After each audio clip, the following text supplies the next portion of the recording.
कुछ थोड़ी सी बात हो जाए सीजेआई साहब की, फिर कुछ जातिवाद की भी बात करेंगे। मामला बड़ा गर्म है आजकल, आजकल तो जात ही जात है? आइए पहले देखें जरा सीजेआई साहब। रामदास अठावले जी केंद्रीय मंत्री बना दिया भाई साहब इस आदमी को। सीजेआई गवई पर हमला इसलिए हुआ क्योंकि उच्च जाति के कुछ लोग इस बात को स्वीकार नहीं कर सके कि दलित समुदाय से आने वाले न्यायमूर्ति गवई इतने ऊंचे पद पर पहुंच गए हैं। एक मिनट अठावले साहब, अठावले साहब थोड़ा ब्रेक मारिए। अठावले साहब की भाषा में बोलूं तो वो जो गवई को जूता मारा है आदमी वो हमारा है, उसने नहीं सुनी कोई बात क्योंकि थी उसकी हमारी जात है। ऐसा गवई साहब की लगी उसको बुरी बात क्योंकि थी वो हमारी उसकी एक ही जात। जूता फेंक के मारा है आदमी हमारा है। गवई साहब एक मिनट अठावले साहब, वो गवई साहब को जिसने जूता मारा ना, नहीं नहीं नहीं नितिन शुक्ला को कभी प्रॉब्लम नहीं, नितिन शुक्ला नहीं बोला प्रॉब्लम कहीं है। हाँ, प्रॉब्लम वो बुद्धिस्ट है जिसने जूता मारा वो आपका वाला है। राम राम राम राम राम, ये क्या हो गया अठावले साहब? इसलिए कहते हैं थोड़ा पढ़ लिख लेना चाहिए, काम आता है सर। ये जो -26 अंक है ना, ये काम नहीं आते सर जीवन में, पढ़ना फिर भी पड़ता है। तो आपको यही नहीं पता कि बुद्धिस्ट पर एक दलित ने जूता फेंका है। अठावले साहब आप दलित की राजनीति करते हैं और दलित के अगेंस्ट में खड़े हो गए, बुद्धिस्ट के साथ खड़े हो गए। आपका क्या होगा बाबा हैं?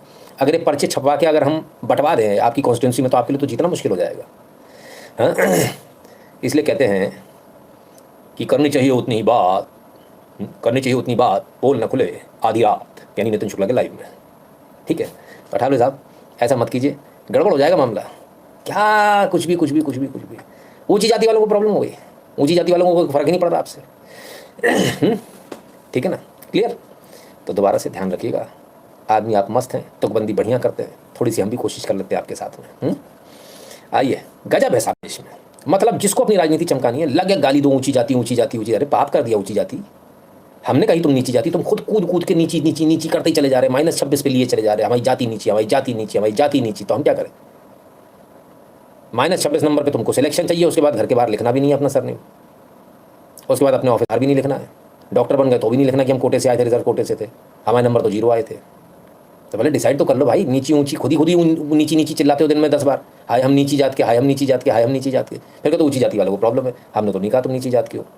किसने कहा? संविधान ने। संविधान तुम कहते हो किसने बनाया? बाबा साहब अम्बेडकर ने। तो उसमें हमारी गलती थोड़ी है, उनसे जाके बात करो, तो तुम्हारे वाले थे। कमाल के लोग हैं। खैर भाई, जिसने जूता मारा है वो दलित है, जिसमें जूता पड़ा है वो बुद्धिस्ट है। ठीक, फिर भी यदि अभी तसल्ली नहीं होती तो चलो भाई सुन लेते हैं। नहीं पता कि विष्णु भगवान ने 100 करोड़ सनातनी हैं अपने देश में, उसमें से केवल मुझे चुना कि मैं ये काम करूंगा। सुप्रीम कोर्ट की कथनी करनी में अंतर होता जा रहा है। वो मुझसे कहते हैं कि हम सेकुलर हैं, मगर है नहीं। जिस समय सनातन के खिलाफ ऑर्डर पास करना होता है तो सुप्रीम कोर्ट, हाई कोर्ट बहुत फ्री होता है, और जिस समय मामला सरतन से जुदा वालों का आता है तब उनका आइडिया दूसरा हो जाता है। फिर आप ही क्यों कहते हैं कि गवई साहब जो वो दलित ही नहीं है, वो खुद दलित नहीं है, वो बौद्ध है। आप लोग क्यों नहीं समझते हैं इसके लिए? अब जो क्रिश्चियन हो गया उसको आप अभी भी दलित कह रहे हैं। कैसे साबित करेंगे कि मैं दलित हूँ? नहीं, उन्हें साबित करना है कि मैं ब्राह्मण हूँ। मैं क्यों साबित करूँगा? मिलावट का मतलब समझते हो? नहीं, क्या तो एक तो विष्णु भगवान है, दूसरे कोर्ट में वो मिलावट वो भगवान है, उनने अपनी भगवत्ता छोड़ दी, और हम क्या करें? उन्होंने इतना बड़ा दिल दिखाया कि वो माफ कर दिया, इस पर आप शुक्रिया अदा करेंगे उनके लिए? शुक्रिया अदा करेंगे। उन्होंने क्यों किया ये समझने की बात है। उन्होंने अपनी जान बचाई कि ये आदमी शीरा फैला देगा, छोड़ दो, भाजपा से जरूर। नहीं, मैं किसी से प्रभावित नहीं हूँ, मैं किसी से सुन के प्रेरित नहीं हो सकता। पूरा मेरा फोन 4 घंटे तक उन्होंने, पुलिस ने जब मुझे डिटेन किया हुआ था तो पूरा फोन खंगाल लिया, स्कैन कर लिया कंप्यूटर पर डाल के। हम तो आपके साथ नीचे भी नहीं जा सकते, हम छोड़ने हमने टहलना तक बंद कर दिया घर के बाहर। न्यूज आते ही टीवी चैनलों में अगले दिन मेरे पास 7-8 क्लाइंट मेरे आ गए, अपनी फाइलें उठा के ले गए मेरे पास से और अपना पैसा वापस मांग रहे थे। तो हमारे 3 टुकड़े ऑलरेडी हो चुके, चौथा अब होने वाला। ये कराने वाला है विपक्ष। आप यंग लोग हैं, आप रहिए तैयार और भागने की जगह तय कर लीजिए कि इस देश से भाग के कहाँ जाओगे। मुझे ये आदेश मिला है कि मैं उस प्रतिमा को री करने के लिए अपने प्राणों की आहुति तक दूंगा, लेकिन मैं उसे दोबारा फिर बनवाऊंगा। कि फानूस बन के जिसकी हिफाजत हवा करे, वो चिराग क्या रोशन होता करे। तो भाई इंटरव्यू में बड़ी जोरदार बातें कहती हैं और कह रहे हैं कि भाई मैंने किया, भगवान ने इतने सारे लोगों में, भगवान विष्णु ने इतने सारे लोगों में मुझे चुना। सैल्यूट है भाई, सैल्यूट है आपको, इसमें कोई दो राय नहीं है। सोचिए कितने दुर्भाग्य है लोग का जिनको भगवान ने नहीं चुना। हम इन्हीं की बात पर, मुझे इससे नहीं मतलब क्या किया उन्होंने, उसको हम एक तरफ साइड में रख देते हैं, अभी जो किया नहीं किया उसको साइड में रखते हैं। लेकिन सोचिए 140 करोड़ की आबादी में भगवान विष्णु ने मुझे नहीं चुना, भगवान विष्णु ने हम में से किसी को नहीं चुना। मैं तो सवर्ण हूँ, ब्राह्मण हूँ, भगवान ने मुझे ये मौका नहीं दिया। भगवान ने उनके लिए लड़ने का मौका किसको दिया? एक दलित को दिया। ये भगवान की ताकत है, ये भगवान का इशारा है। भगवान के लिए सब बराबर है। भगवान ने जिसको चुनना था भगवान ने उसको चुन लिया। और अगर इस पैमाने पर देखा जाए तो इनसे ज़्यादा कौन और बेहतर होगा? सोचिए, हम सबको छोड़कर, हम दिन में, मेरे से भी कई गुना ज़्यादा जो ब्राह्मण हैं बैठे हुए दिन भर नाम जप कर रहे हैं, सब कर रहे हैं, भगवान ने उनको नहीं चुना, इनको चुना है। और वो कहते हैं कि मैं चाहे मेरे प्राण भी चले जाए पर उस मूर्ति को मैं बना कर दूंगा। बिल्कुल, हम भी इस मामले में बिल्कुल साथ में। और मैं तो ये कहूँगा सरकार को चाहिए एएसआई को इंस्ट्रक्ट करे कि तत्काल उस मूर्ति का जो सिर है वो लगाया जाए। और अगर एएसआई इसमें असमर्थ है तो हमारे हैंड ओवर कर दीजिए, हम उसको कर लेंगे। अगर भगवान ने यही लिखा है तो फिर यही सही। उनकी इतनी अटूट श्रद्धा है भगवान में, क्या ये कम है? लोग आरएसएस बीजेपी, मतलब कमाल हो गया। अगर हिंदू हैं, भगवान से यदि अगर हमारा हमारा हमारा प्रेम है तो हम आरएसएस बीजेपी हो जाएंगे। ये कौन सी विचारधारा है यार, समझ में नहीं आता। आप सीधे सीधे ये बोलो कि इस देश में दो विचारधारा चल रही है, एक भगवान की और एक भगवान विरोधी। तो भगवान विरोधी जो हैं वो जो भी भगवान की विचारधारा की बात करता है उसे कह देते हैं आरएसएस बीजेपी। मतलब वो अपने ही पाले में, इसका मतलब। अच्छा, हमें तो पता ही नहीं था। चलो, अच्छी बात है। बहरहाल तो अठावले साहब वो कह रहे हैं कि जिस पर मैंने फेंका वो बुद्धिस्ट है और मैं दलित हूँ, हिंदू हूँ। बाकी आप देख लें, बताना मेरा काम था। नहीं, कमाल हो जाता कभी कभी, कैसे कैसे कमाल होते हैं। चलिए, सीजीआई साहब पर इतना बवाल कटा, लेकिन ऐसे ही एक और जज साहब हैं, जस्टिस शेखर कुमार यादव, ये भी सुप्रीम कोर्ट से, इनके खिलाफ तो बड़ा बवाल काटा गया था। क्यों? लेकिन जो कठमुल्ला है, जिसे कह लीजिए आप, सब गलत है, लेकिन कहने वो बुरे से नहीं है, क्योंकि वो देश के लिए घातक है, बिगाड़ने वाले लोग हैं, जनता को भड़काने वाले लोग हैं, देश आगे ना बढ़े इस प्रकार के लोग हैं, उनसे सावधान रहने की जरूरत है। लेकिन जो अब सोचिए, ये ओबीसी समाज से आते हैं यादव साहब, इनकी कोई इज्जत नहीं है? इनको तो गालियां दी थी लोगों ने, तब तो कुछ नहीं हुआ। गवाई साहब बुद्धिस्ट हैं, उनके लिए तो पूरी दुनिया आ गई कि हाय हाय दलित पे ये कर दिया, हाय हाय दलित पर वो कर दिया। और ओबीसी वाले यादव जी के लिए कौन आएगा? इनको तो बहुत गालियां दी थी लोगों ने ऑनलाइन ट्रोल कर करके, तब तो कोई एफआईआर नहीं हुई, तब तो किसी ने कुछ। तो वो सारे भी निकाले जाएं, उन पर भी एफआईआर हो। भाई, जस्टिस तो जस्टिस है। अगर सुप्रीम कोर्ट की ही मर्यादा या सुप्रीम कोर्ट की इज्जत तार तार हो रही है तो यादव साहब के समय भी हुई। इन्होंने ऐसे कौन सी बड़ी बात बोल दी? जो शब्द कहा है कठमुल्ला, कठमुल्ला शब्द मैं समझता हूँ, जो मेरी डेफिनेशन है, मुझे नहीं पता, मैंने गूगल सर्च नहीं किया, उसके लिए होता है जो कट्टर टाइप का होता है, जो 5 टाइम का नमाज पढ़ रहा है, कट्टर है, जो पूरा शायद शरिया पे चल रहा है, शायद उसी को कठमुल्ला बोलते हैं, या किसी और को बोलते हैं। कमेंट में जरा मुझे बताइए, कि मुझे पता नहीं।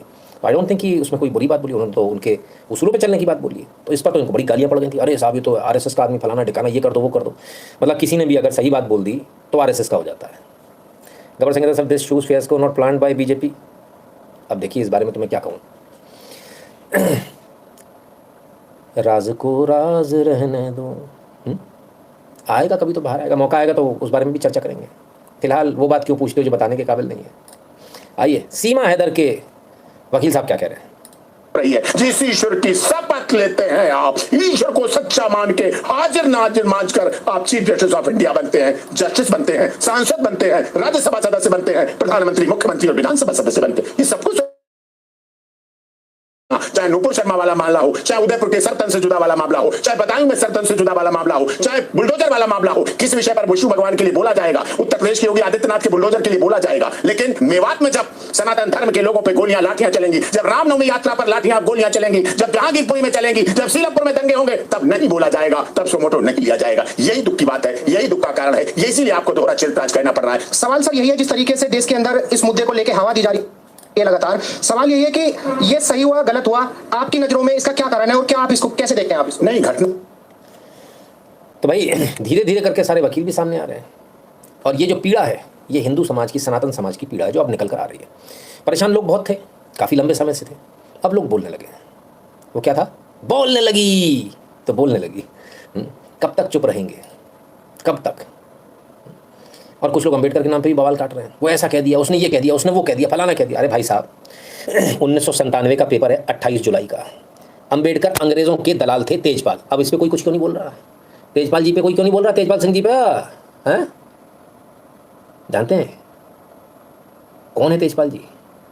समाजवादी पार्टी के जिलाध्यक्ष और पूर्व विधायक हैं। क्या कहा था उन्होंने अंबेडकर के लिए? अंबेडकर अंग्रेजों के दलाल थे। प्रतिमाएं तालाबों में फेंकी जाएंगी, 13 अगस्त को प्रदर्शन होगा। अरे गजब साहब। तो वो पीडीए कह रहा था, कोई पीडीए, पिछड़ा दलित आदिवासी। संविधान की किताब ले लेके घूम रहे हैं आजकल लोग।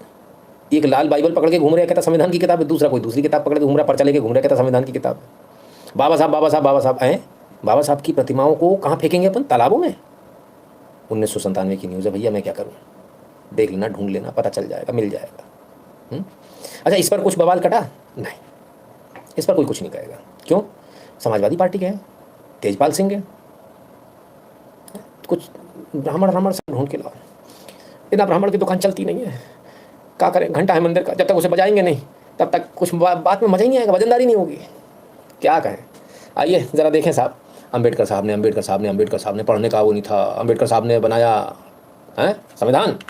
तो फिर ये कौन है? दक्षिणी वेलायुधन, ये कौन है? आपको तो पता भी नहीं हुआ। संविधान सभा की सदस्य दलित महिला जिन्होंने किया था अंबेडकर की आरक्षण पॉलिसी का विरोध, संविधान सभा की सदस्य रही हैं ये। लोग कहते पढ़ने नहीं देते थे दलितों को, खाली अंबेडकर जी छोड़ो, बाबा साहब पढ़े, उसके अलावा तो कोई पढ़ाई नहीं। तो ये कौन थी? ये कैसे पढ़ के आ गई यहाँ तक? समझा तो दो। 28 अगस्त 1947 संविधान सभा में दक्षिणायनी की स्पीच, ये रही स्पीच अंग्रेजी माँ। ओह। और अंबेडकर जी उस समय हाउस में से गायब हो गए थे। तो कहती हैं, I think doctor Ambedkar was wise enough to be absent on the occasion because he knew that this is not going to be carried in the assembly today or any day. चलिए साहब, तो अंग्रेजी में स्पीच दे डाली। पढ़ने नहीं देते थे दलित, कान में शीशा डाल देते थे। सिर्फ अंबेडकर पढ़े, कोई दूसरा नहीं पढ़ा। दक्षिणायनी कौन है? ये तुम्हारी असल हीरो है, तुम्हें पता ही नहीं है। तुम भगवान जाने किन किन फर्जी किताबों में से फर्जी हीरोज़ को ले लेके घूम रहे हो। असली हीरो कौन है? दक्षिणायनी, जो खुद दलित थी। और उन्होंने उस समय कहा था कि कोई भेदभाव नहीं है, लेकिन आरक्षण भेदभाव ऐसा पैदा कर देगा जो आने वाली नस्लें मिटा नहीं पाएंगी। ये आप गलत कर रहे हो, ये पूर्णतः गलत है। और आरक्षण देना ही है तो जिसको ज़रूरत है उसको दो, यानी आर्थिक आधार पर दे दो। ये आप जो दरार डाल रहे हो हिंदुओं के बीच में, बहुत गलत है। ये मैं नहीं कह रहा, दक्षिणायनी ने कहा था। सुनिए जरा, पढ़िए, इतिहास को देखिए, खंगालिए। अंबेडकर जी का तो विरोध कर दिया था उन्होंने, अब कैसे काम बनेगा? हाँ, क्या कहें? चलिए, बताना मेरा काम है। झटका तो नहीं लगा आप लोगों को? नाम ही नहीं सुना होगा ना, झटका क्या लगे? झटका उनको लगेगा सर जिन्होंने नाम कभी सुना हो, जिन्होंने नाम ही नहीं सुना वो क्या जाने। चलो आगे चलें सर, नाम तो याद रहेगा ना, दक्षिणायनी। हाँ चलिए, अंबेडकर साहब को ये कह दिया तो वो हो जाएगा, अंबेडकर साहब को वो कह दिया तो वो हो जाएगा। सुनिए, उत्तर प्रदेश में एक साहब की प्रतिमा खड़ी है, इस तरह उंगली का इशारा है कि ये जमीन तो मेरी है, वो सामने वाला जो खाली विराट है वो भी मेरा है, मैं वहां भी आने वाला। आजम खान साहब ने कहा, एक साहब की प्रतिमा खड़ी है ऐसे उंगली करे हुए कि ये ज़मीन तो मेरी है, पर वो सामने वाला खाली प्लाट भी मेरा है, मैं वहाँ भी आऊँगा। यानी उन्होंने अंबेडकर साहब को एक तरह से भूमाफिया बता दिया। भूमाफिया भी एक अच्छा शब्द होता है। गुंडा बता दिया जो लोगों की ज़मीन पर कब्जा करने वाला है, क्योंकि इस प्रकार से कब्जे होते हैं, हो रहे हैं, आज भी हो रहे हैं, पूरे भारत में हो रहे हैं। इन पर कोई कार्रवाई नहीं करी किसी ने, हंगामा नहीं हुआ और ये अंबेडकर साहब को ऐसा कह दिया, वैसा कह दिया, फलान कह दिया, ढिकान कह दिया। नाम है आजम खान, मुसलमान, ब्राह्मण नहीं है ना। देखिए, आप सीधी सीधी एक मैटर को समझिए, जितने अंबेडकरवादी हैं, सो कॉल्ड अंबेडकरवादी हैं, ये कुछ नहीं है, कोई अंबेडकरवाद नहीं है। ये ब्राह्मणों का जिनोसाइड की जो प्लानिंग है, बस वो है। ये ब्राह्मणों से जो नफरत करने वाले हैं, अंबेडकराइट का चोला ओढ़ लिया है। तो जब ब्राह्मण होगा तो चिल्लाएंगे, गालियाँ देंगे, जैसे वो कह रहे थे अभी अठावले साहब, अरे ऊंची जाति वालों से हजम नहीं हो रहा। तो एक्चुअली सवर्ण विरोध जो है, जो चिढ़ है, ऊंची जाति हमने थोड़ी बनाई, तुमने खुद ने चिल्ला चिल्ला के अपने आप को नीची नीची नीची कर रहे हैं। हम कह रहे तुम भी ऊंची बन जाओ, आ जाओ, हम तुम सबको ब्राह्मण बना देते। हमको अगर दिक्कत है तुमको ब्राह्मण बना देते हैं सबको, और तुम आओगे ही नहीं, तुम्हारा आरक्षण चला जाएगा, तुम्हारी फ्री की जुगाड़ चली जाएगी, है ना। समस्या वहाँ है। तो आपको करना, आपको फ़ायदे भी चाहिए और आपको गाली भी देनी सवर्ण को। सवर्ण को गाली देने से ही आपकी दुकान चल रही है। इसलिए आजम खान पर कुछ नहीं होगा, इसलिए दूसरे जितने भी लोग बोलेंगे, समाजवादी पार्टी के बोलेंगे, उन पर कुछ नहीं होगा। और हंगामा किस पे मचाया जाएगा? हंगामा अगर ब्राह्मण ने किसी ने कुछ कह दिया तो उस पर हंगामा होगा, भयंकर होगा। आइए, भीम आर्मी वाले हैं, कहते हैं ग्वालियर में संविधान विरोधी अनिल मिश्रा के गुंडों द्वारा दलित महिला कलेक्टर एवं ओबीसी पुलिस अधीक्षक के पुतले दहन कर मुर्दाबाद के नारे लगाए, जबकि देखिए इनकी मानसिकता, इनके दिल में कितना जहर भरा। अरे भैया लिखना तो ठीक सही सोच ले, इनकी सोच देखिए। ये वाला हमने कल आपको दिखाया था, कल या परसों। अब साहब हमने आपसे क्या कहा था, जरा पता कीजिए कि ग्वालियर में कलेक्टर और एसपी कौन है। अब इन्होंने खुद बता दिया, दलित महिला कलेक्टर, ओबीसी पुलिस अधीक्षक।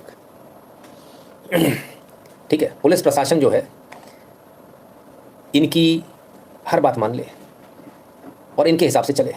और एक वकील को जान से मारने की धमकी दी जा रही है, उसको गालियां दी जा रही हैं, उसको रोज कहा जा रहा है 1 लाख जूते से मारेंगे, तुझे कुत्ता बनाएंगे, तेरे खाल उधेड़ लेंगे। समाज विशेष को गाली दी जा रही है। वकील तो सिर्फ एक बहाना है, प्यादा है। तो अगर उस पर वकीलों ने उसको अदरवाइज ले लिया और अगर पुतला निकाल दिया, पुतला जला दिया, तो इसमें भी दिक्कत है। इसमें भी आपने तुरंत जात ढूंढ ली। गजब है साहब।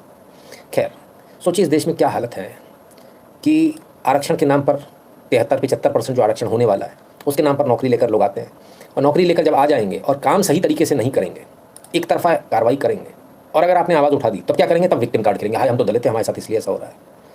तो अगर मिश्रा जी के खिलाफ FIR हुई तो बाकियों के खिलाफ क्यों नहीं हुई, जो मिश्रा जी को गाली दे रहे हैं, जो पूरे समाज को कह रहे हैं कि तुम्हारी चमड़ी उधेड़ लेंगे और चमड़ी उधेड़ के उससे जूते बनाएंगे, उन पर कार्रवाई क्यों नहीं? कार्रवाई तो उन पर भी होनी चाहिए।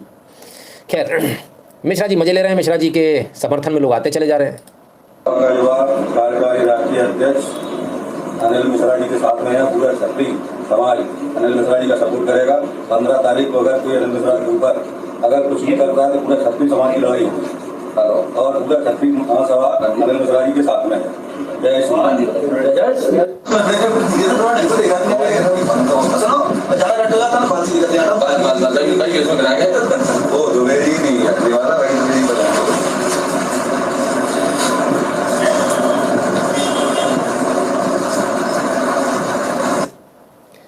तो भाई क्षत्रिय समाज भी आ गया। मिश्रा जी बैठे बैठे मुस्कुरा रहे हैं। क्षत्रिय समाज बोलता है हम इनके साथ में, कुछ भी यदि घटना हुई तो सोच लेना। हमने आपसे क्या कहा था, ये किस्सा मज़ेदार होने वाला है। प्रशासन ने अगर जिले की सीमा से बाहर, बल्कि मैं कहता हूँ मुरैना से पहले अगर नहीं रोक लिया तो मुरैना में कहीं स्वागत ना हो जाए, इधर भिंड में स्वागत हो जाएगा, उधर डबरा में हो जाएगा। बताना मेरा काम, मैं बता रहा हूँ, ठीक है ना। चलिए आगे देखें। मिश्रा जी के लिए एक और मुसीबत बन गई, एक और FIR दर्ज हो गई मिश्रा जी के खिलाफ, और वो भी SC/ST एक्ट में। पिछली वाली तो SC/ST एक्ट में थी, ये वाली SC एक्ट में हो गई साहब। ठाणे शहर सड़कपाड़ा पुलिस स्टेशन महाराष्ट्र। गजब हो गया साहब। अब ये मत पूछना कि वहाँ सरकार किसकी है, किस लिए हुई, सच बोलने के लिए हो गई। यहाँ क्षत्रिय समाज, फलाना समाज, ढिकाना समाज मिश्रा जी के साथ में, उधर उनकी एक और FIR हो गई। पर मिश्रा जी तो खुश हैं। मिश्रा जी कहते और 2-4-10 FIR हो जाए। क्यों खुश हैं?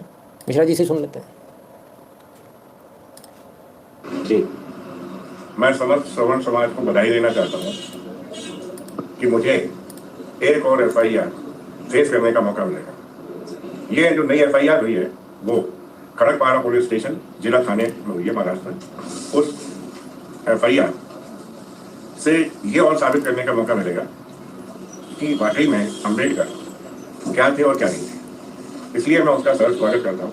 मुझे ये भी ज्ञान है कि बहुत सारी FIR मेरे अगेंस्ट पूरे देश में होंगी, लेकिन मैं उनसे कतई भयग्रस्त नहीं हूँ, और ना मैं उसमें ये चाहता हूँ कि किसी भी प्रकार से रोका जाए। ये एक दूषित राजनीति का खेल चल रहा है, जिसके तहत बिना किसी वजह के, मैंने कोई ऐसे शब्द नहीं कहे कभी भी कि जो किसी जात बिरादरी के ग्रुप से, मैंने सिर्फ अम्बेडकर के बारे में कहा है। तो अम्बेडकर को या किसी महान व्यक्तित्व को महान कहना या बुरा कहना या गंदा कहना, ये मेरी वैचारिक और जो बोलने की अभिव्यक्ति है उस पर एक प्रतिबंध लगाया जा रहा है, जो मुझे संविधान द्वारा प्रदत्त किया गया। कोई प्रॉब्लम जैसी बात नहीं है। ये जो हमारा अभियान है सभी का मिलकर जो चल रहा है, उस अभियान में ये एक मील का पत्थर साबित होंगे, और इसके तहत ही हम आगे बढ़ के जो 3 निशाने हमारे हैं, 3 लक्ष्य हैं, सर्वप्रथम अम्बेडकर को खत्म करना, द्वितीय आरक्षण को खत्म करना, और तृतीय सनातन की स्थापना इस भारत में करना, उनको हम पूर्ण कर पाएंगे। और इन चीज़ों से आप बिल्कुल घबराएं नहीं, आप मुझे बस साहस दें, सहयोग दें। मैं 100% आपके साथ खड़ा हूँ, और बाकी सब ईश्वर पर छोड़ता हूँ, क्योंकि वही सनातन की रक्षा करेगा, और इसीलिए हम आगे बढ़ते जाएंगे और बहुत शीघ्र इन तीनों चीज़ों को समाप्त करेंगे। आप बस मेरे उत्साह को आगे बढ़ाते जाए, यही मेरा आपसे निवेदन है। चलिए साहब, FIR दर्ज हो गई, मिश्रा जी खुश हैं, कहते अच्छी बात है, और पूरे देश में होंगी। जितनी FIR होंगी उतनी बार हमें अपना पक्ष रखने का मौका मिलेगा, हमें बताने का मौका मिलेगा कि हमने जो कहा है अम्बेडकर के बारे में वो सही है और किस तथ्यों के आधार पर सही है। बड़ा बुरा हो रहा है ये, क्योंकि अब तक सब चुप थे, अब तक पोल पट्टी चल रही थी, लेकिन अब पोल पट्टी चलेगी नहीं, अब पोल पट्टी बाहर निकलेगी, और जब पोल पट्टी बाहर निकलेगी तब क्या होगा? तब बवाल कटेगा भाई, बहुत बुरा बवाल कटना है। चलिए पहले जरा मिश्रा जी के बारे में देख लें। आज बड़े नोट आए मिश्रा जी के बारे में, लोगों ने बताया कि मिश्रा जी कौन है। 1988 में पंजीकरण हुआ, 1993 से 95 तक जो है मध्य प्रदेश बार एसोसिएशन के वरिष्ठ उपाध्यक्ष रहे, 15 से 17 तक अध्यक्ष रहे बार एसोसिएशन के। इसके अलावा 200 से अधिक जूनियर अधिवक्ताओं का मार्गदर्शन किया, 2500 से अधिक रिप्रेजेंटेबल जजमेंट इनके नाम पर है, रिपोर्टेबल जजमेंट इनके नाम पर है। इसके अलावा ये स्वर्गीय जस्टिस हरगोविंद मिश्रा, बड़ा नाम था, मध्य प्रदेश उच्च न्यायालय के प्रतिष्ठित न्यायमूर्ति रहे, उनके जो है पौत्र हैं, उनके दादाजी थे। इनके बड़े भाई जो हैं जस्टिस अरुण मिश्रा जी, वो सर्वोच्च न्यायालय में इस समय सम्मानित न्यायमूर्ति हैं। छोटे भाई जस्टिस विशाल मिश्रा वर्तमान में मध्य प्रदेश उच्च न्यायालय में न्यायमूर्ति हैं। तो अन्य भी इनके मतलब पूरा परिवार जो है एक वकालत बैकग्राउंड से आता। वकालत बैकग्राउंड ही क्यों कहें, यूँ कहें कि जजेस के जो है परिवार से आते हैं, तभी लड़ पा रहे हैं, तभी मैं कहूँ, वरना पॉसिबल नहीं था। चलिए मिश्रा जी लड़ रहे हैं, मिश्रा जी को लोगों का साथ मिल रहा है, पर अचानक से कुछ एक ऐसी चीज़ आई जिसने लोगों के तोते उड़ा दिए। शहर जिला कांग्रेस कमेटी ग्वालियर मध्य प्रदेश, डॉक्टर देवेंद्र शर्मा, हाँ देवेंद्र शर्मा जी अध्यक्ष थे, यस पहले थे। 15 सदस्यीय विधिक सलाहकार समिति मनोनीत, देवेंद्र शर्मा जी ने 15 सदस्यीय सलाहकार समिति मनोनीत करी है, कांग्रेस की है ये, और कांग्रेस की सूची में चौथे नंबर पर श्री अनिल मिश्रा जी हैं, पूर्व अध्यक्ष उच्च न्यायालय अभिभाषक संघ ग्वालियर। अरे गजब हो गया, ये मैं क्या देख रहा हूँ हैं? हरि राम राम राम राम राम, ऐसा घोर अन्याय है, ये क्या हो गया भाई? अब आप ही बताओ क्या करें।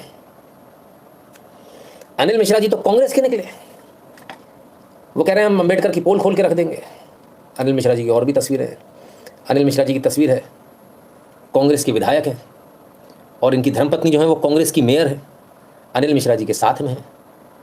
अनिल मिश्रा जी जो है पदाधिकारी रहे हैं कांग्रेस के, मनोनीत रहे हैं, उनकी सलाहकार समिति में रहे हैं कांग्रेस के। सवाल ये उठता है कि अंबेडकर को जो गालियां पड़ रही हैं वो दिलवा कौन रहा है? अब तक लोग ब्राह्मणों पे चिल्ला रहे थे, भैया देख लो ब्राह्मणों पे चिल्लाने की जरूरत नहीं है, ये सारा कांड तो कांग्रेस ने किया है। उधर भीम आर्मी को पीछे से सपोर्ट कौन कर रही है? अरे लड़ो अंबेडकर की लड़ो, वो भी कांग्रेस कर रही है। ओबीसी बाकायदा उन्होंने अपना वो बना रखा है डिपार्टमेंट, हमने कल दिखाया था आपको। SC ST की इनकी विंग है, और वो SC ST की विंग लगी हुई है, और हम ऐसी की तैसी कर देंगे। मतलब बड़ा गजब चल रहा है यार। भले अपन जिसको बड़ी पार्टी का अधपगला बच्चा समझ रहे हैं, भाई साहब खेले वो यहाँ से कुछ और कर रहा है, वहाँ से कुछ और कर रहा है।